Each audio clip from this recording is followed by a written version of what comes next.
Okay, welcome back in. I'm going to go over a very brief review from Friday's action of the NHL. Just 3 games to report, so this video won't take that long.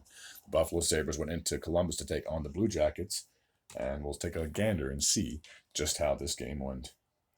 So in the first period, Voronikov would kick things off for the Blue Jackets, getting a power play goal, 7 minutes and 55 seconds remaining on the clock, his 15th of the year from Marchenko and Provorov.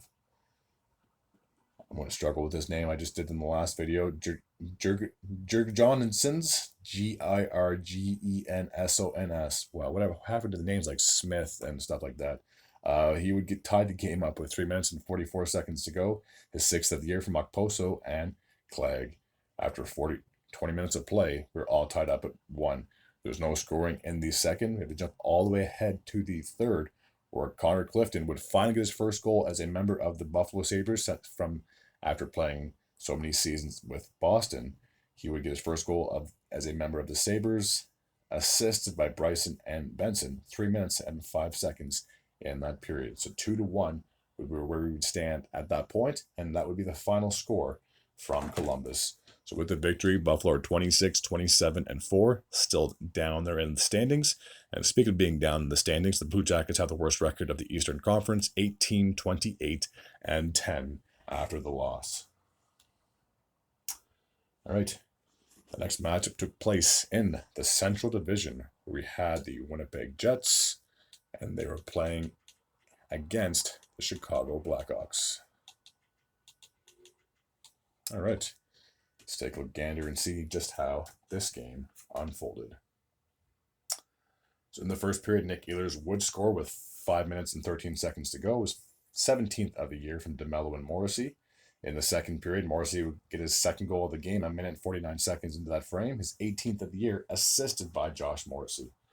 Blackwell would cut the deficit to 2-1 with just over 4 minutes to go, his 5th of the season, assisted by Seth Jones. After 40 minutes of play, it was 2-1 in favor of the Jets.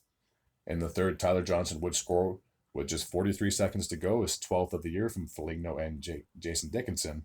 So therefore, we would need extra time, overtime to be exact. Kyle Connor would score just 25 seconds in that opening period, in the overtime period, his 21st of the year, assisted by Morrissey. And I believe Morrissey assisted on all 3 Jet goals, so a 3-point night for the defenseman. With the victory, the Jets are sitting second in that Central Division with a record of 35, 15, and 5. And for the Blackhawks, a long season just keeps stretching out. Unfortunately, they have the worst record in the entire NHL, 15, 39, and 4. All right, the last matchup took place in Edmonton, where we had the Oilers, who seem to be reeling, and that's not good, and they were playing against the Minnesota Wild. Let's take a look and see just how this game went. So in the first, Boldy would score with just 23 seconds remaining.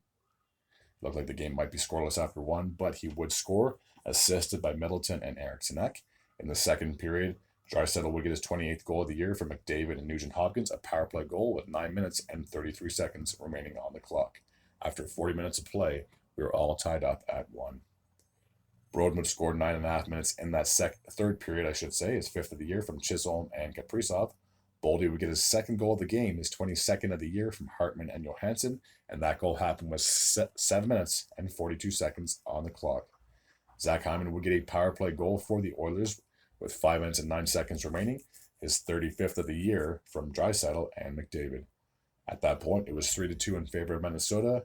Zuccarello would add an empty net goal with 1.5 minutes to go. That would be his 11th of the season. So 4-2 would be the final from this game. So with the win, the Wild are 27, 24, and 6. They're still down in the standings, but if they can pull off like a miraculous run, go on like an X amount of game win streak, they could surprise a lot of people. But for now, they are on the outside looking in when it comes to the playoffs.